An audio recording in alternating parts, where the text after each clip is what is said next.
o contenerla. Javier, muy buenos días. Buenos días, Ramón, ¿cómo estás? Mucho gusto.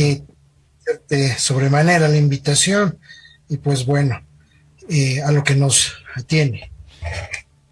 Vamos con ello. Varios frentes de conflictividad social, de conflictos sociales en el país. El gobierno ha anunciado que va a tratar de llegar a acuerdos sobre todo con el tema del transporte, con una mejor, bueno, primero que haya una distribución adecuada de carburantes y luego se mejorarán las condiciones sectoriales en acuerdo con el gobierno.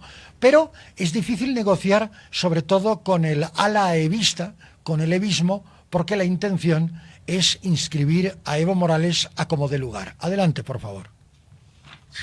Así es, querido Ramón. Bueno, tenemos anunciados seis grupos de movilizados. Ok.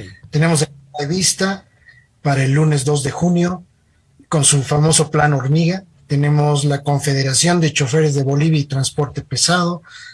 Tenemos los ponchos Guairurus, ¿no? Que son de la Central Agraria Unión Catavi. Tenemos la Central Sindical de Campesinos Quechuas. Tenemos la FEJOVE del Alto, de la zona sur.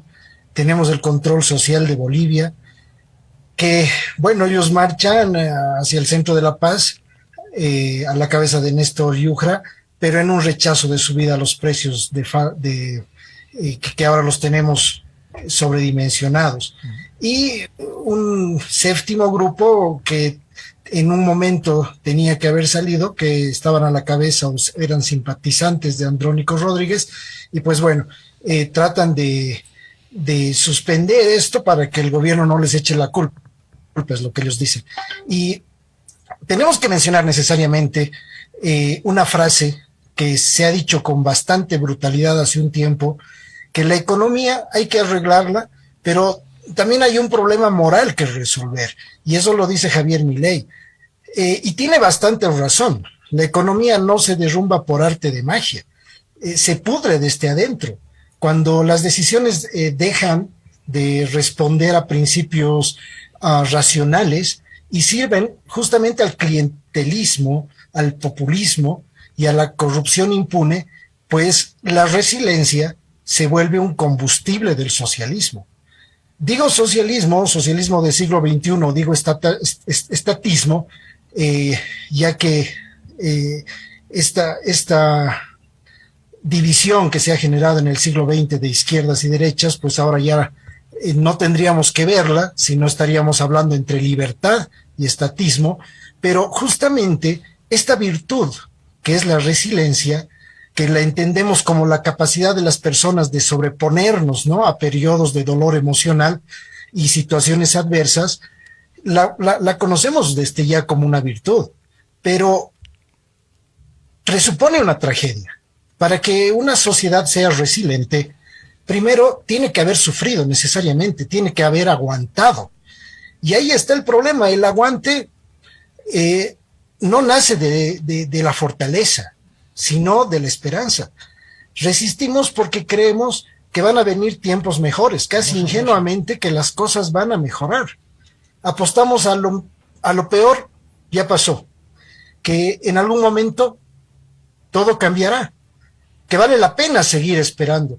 Y en esa espera lo aguantamos todo. Y el socialismo no sobrevive por sus ideas, sino porque entiende esto mejor que nadie. Sabe que la humanidad se adapta, sabe que es capaz de convertir la miseria en rutina, el dolor en paisaje, en un recuerdo. Por eso la resiliencia, que debería ser motivo de orgullo para los bolivianos, se convierte en una herramienta de control, una virtud pervertida. A mayor resiliencia, mayor tolerancia al abuso. En este proceso destruimos nuestra economía, destruimos nuestras relaciones sociales, destruimos nuestros principios morales. Y ese vacío es el caldo de cultivo ideal para sembrar el odio, para generar la envidia, el resentimiento, y permite que podamos explicar razonablemente, si queremos, la mentira propia ajena.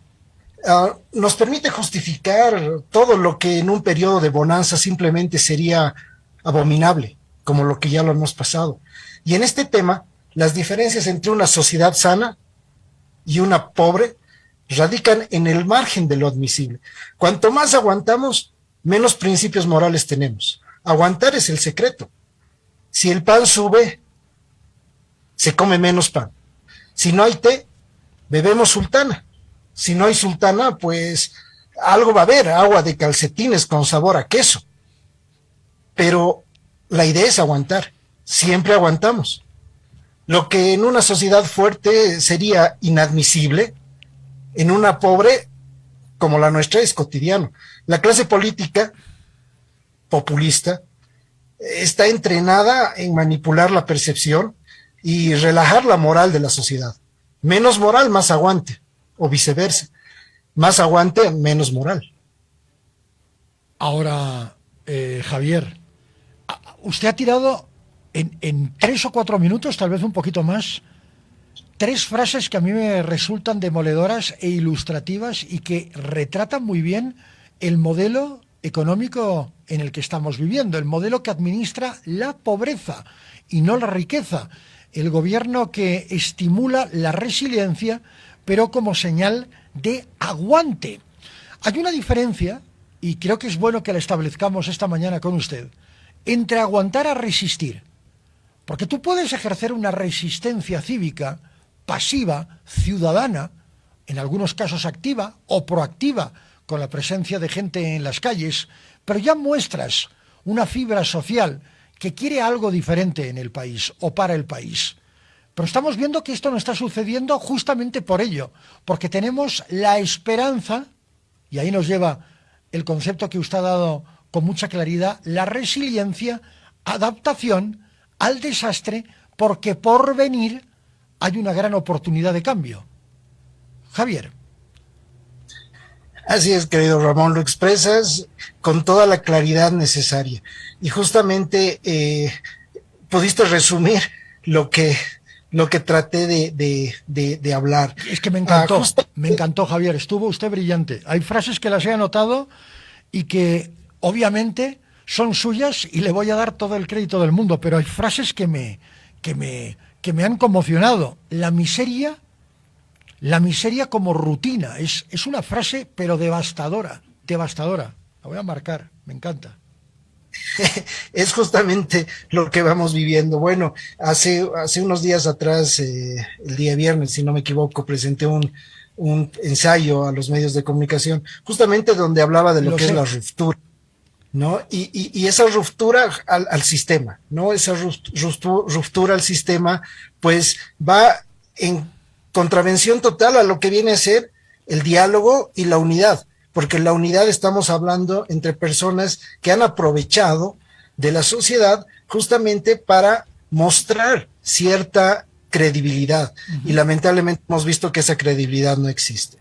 ¿Cuál es el límite para seguir aguantando, Ramón? La historia en Bolivia pues nos dejó muy claro que el pueblo puede aguantar mucho, pero también ha dejado una cicatriz imborrable que actúa como recordatorio colectivo, y es la hiperinflación de 1985, ¿no? A mediados de los 80, bajo un gobierno hay que decirlo, de corte socialista, que derrochaba populismo y desorden fiscal, Bolivia vivió una de las peores hiperinflaciones del mundo. Eso lo sabemos, lo conocemos todos. Los que han vivido en ese tiempo han sufrido bastante. Bolivia perdía valor más rápido de lo que podía gastar la inflación anual, superó 24,000%. Correcto. Y los salarios se volvieron decorativos, ¿no? Y bueno, ahora no estamos en ese nivel, pero estamos rumbo, estamos camino. Y la gente salía del banco a comprar pan con bolsas de billetes que valían menos que el papel donde estaban impresos, donde estaban hechos. Pero el problema no fue solo técnico, fue moral y político. Se imprimía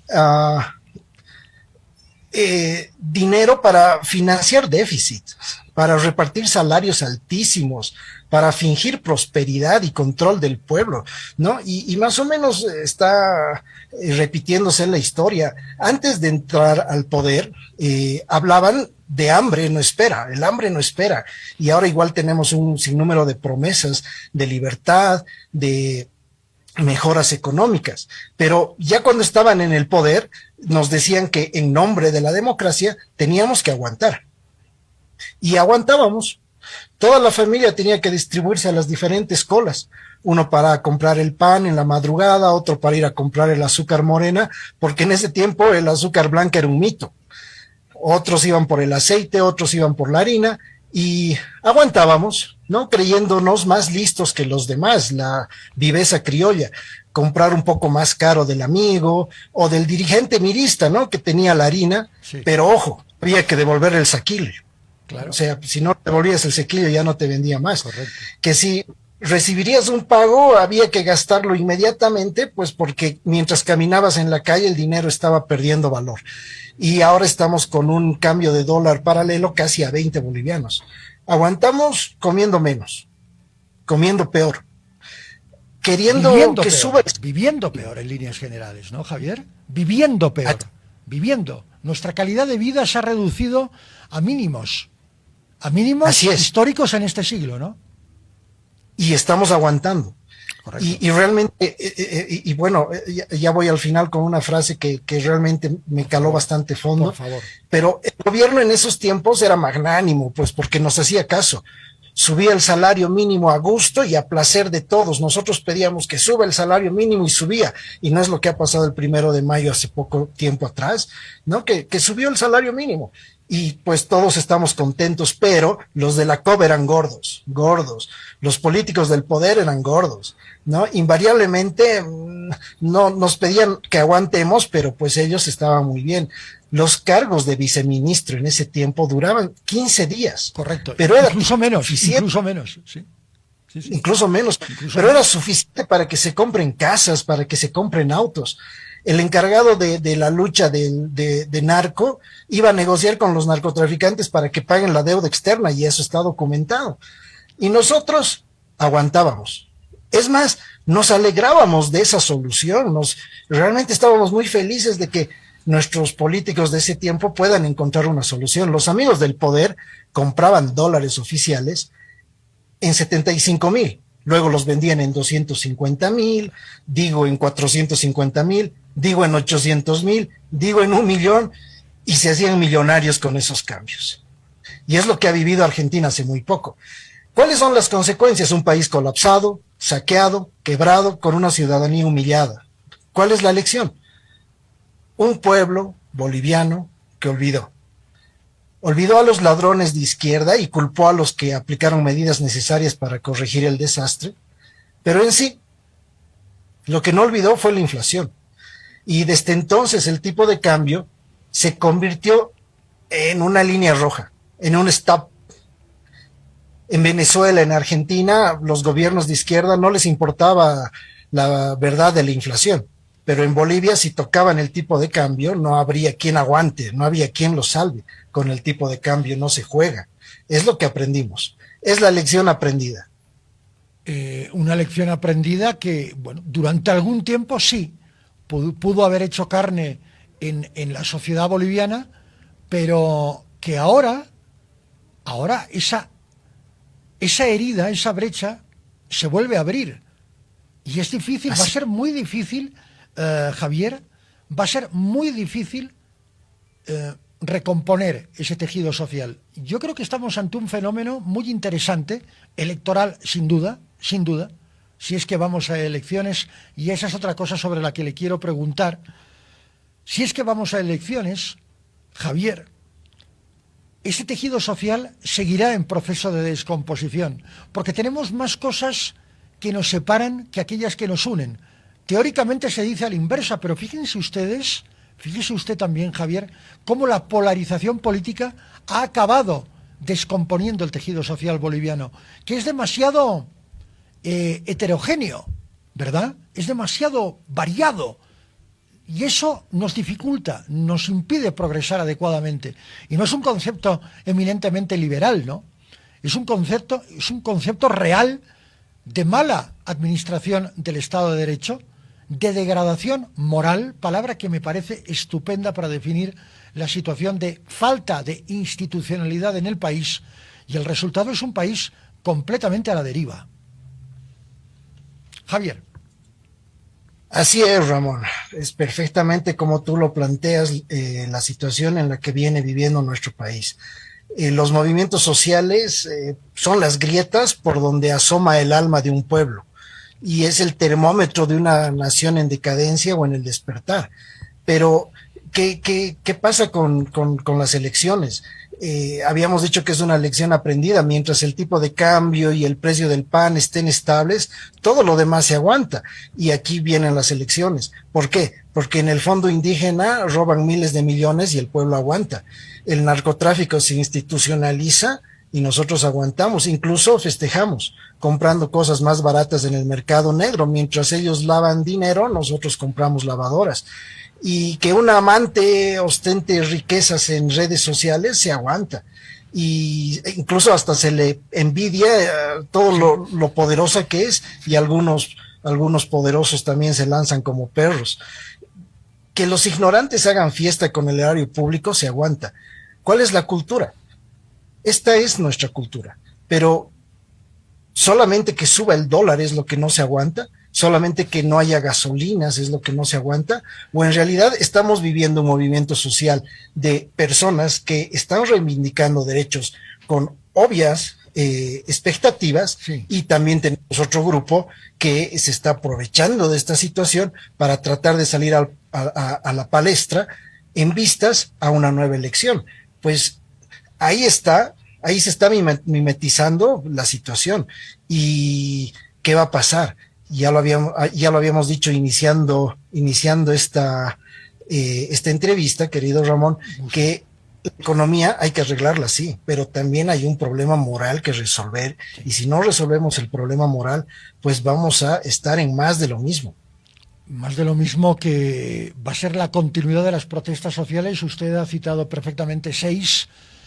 Es muy probable que se multipliquen por 2, porque los sectores que están siendo afectados cada día son más. El problema, Javier, es justamente esto, la masificación de la protesta social. Y esto puede llegar a suceder en próximas horas. No es una cuestión de días, es una cuestión de horas. Si el Tribunal Electoral no habilita a Evo Morales, el problema puede durar y ser muy grave. Y ahí voy a lo que le quería preguntar para cerrar con usted, Javier. Las elecciones estarán en riesgo porque la protesta social podría llevar al gobierno a tomar una determinación drástica, que es suspender las elecciones momentáneamente, patear la pelota un poquito más lejos en esta cancha que es una cancha irregular, con huecos, con un montón de imprecisiones en el terreno, llamada democracia en Bolivia. Yo no descarto esa posibilidad. Lamentaría mucho que así fuera, pero yo veo una posibilidad de no realización en la fecha establecida el 17 de agosto, justamente por la conflictividad social, la alta conflictividad social. Sí, Ramón, se prevé esta situación. Y lamentablemente la crisis no es la causa, es el síntoma. Y solucionar la economía, como habíamos dicho, es un costo paliativo. Solo postergaremos el problema porque la falta de moral asegura que podemos patear los problemas al futuro. El verdadero cáncer está en aceptar como moral lo que en una sociedad decente sería impensable, sería inadmisible. Hoy es la gasolina, mañana será la harina, el aceite, el transporte, no sé, los medicamentos, y un día sin darnos cuenta descubriremos que ya no tenemos nada.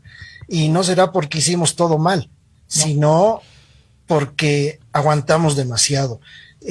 Un pequeño chistecito que me llegó ahí Adelante, por favor. Adelante. Un peluquero que una semana trató de no cobrar porque así lo quiso, y en esa semana fue el florista y el peluquero le dijo no te voy a cobrar porque esta semana no voy a cobrar, y al día siguiente el florista le regala un ramo de flores. Pasa el panadero al otro día, y el panadero pues satisfecho de que no le cobra, le regala unos panes, y un tercer día va un político. Y el político feliz se va, y al día siguiente viene toda su familia, 10 políticos amigos más, un alcalde, y haciendo la fila. Entonces, los políticos nos roban y nos roban descaradamente y somos nosotros los que elegimos quién nos va a robar. Esta es Entonces, la gran paradoja del sistema es esta. Hay una palabra que usted ha utilizado muy bien, muy adecuadamente, resiliencia, en este caso con un factor negativo. Yo voy a añadir otra, procrastinación. Es decir, esa costumbre que la mayor parte de nosotros tenemos en ir procrastinando. Tenemos una obligación y la vamos pateando hasta que ya no podemos, ya no tenemos más espacio en la cancha donde patear la pelota. Esta procrastinación del gobierno es muy clara y evidente. Tienes el problema, tienes una idea de cómo atenderlo, pero procrastinas, lo vas postergando. Mañana, ¿cuándo? Mañana, no, mañana, todo el tiempo es mañana, mañana, y el mañana nunca llega, ¿no? así es. Y es brutal. Estamos jugando con esa situación, querido Ramón. Y mientras los políticos están de campaña, la población no está de campaña, pero en la ecuación la población estamos presentes en la ecuación, así que debemos ser parte, debemos asumir esa responsabilidad. Correcto. Y bueno, hacernos escuchar. Ojalá. Javier Samuel Valdivia, aquí el señor Linares me pide con todo respeto dónde lo puede leer a usted y dónde puede conseguir su ensayo. Me lo están pidiendo en este instante, perdón. Perdón que sea tan intrusivo, Javier. Perdón. Con el mayor gusto te lo paso okay, por el WhatsApp. Muy bien. Y tú lo haces. ¿Lo puedo difundir? Con el mayor gusto. Claro que sí, Ramón. Javier Samuel Valdivia, él es analista político y una persona además que conoce mucho, no solamente del análisis político, sino también de las diferentes variables que hacen que la psicología en estos momentos también sea importante para entender según qué decisiones políticas que nos parecen hasta cierto punto incomprensibles, pero que tienen una raíz también en problemas mentales. La resiliencia, para bien y para mal, y la procrastinación, que es un problema de salud mental. Uno dice, no, ahora no lo voy a hacer, no, mejor no lo voy a hacer ahora, lo dejaré para mañana. Mi abuela lo decía, no dejes para mañana lo que puedas hacer hoy, pero los políticos esa parte no la acabaron de comprender en su justa dimensión. Hasta pronto, Javier, muy amable. Que estés, Ramón, mil gracias por la invitación, espero estar pronto. Ojalá, lo espero con mucho gusto. Gracias.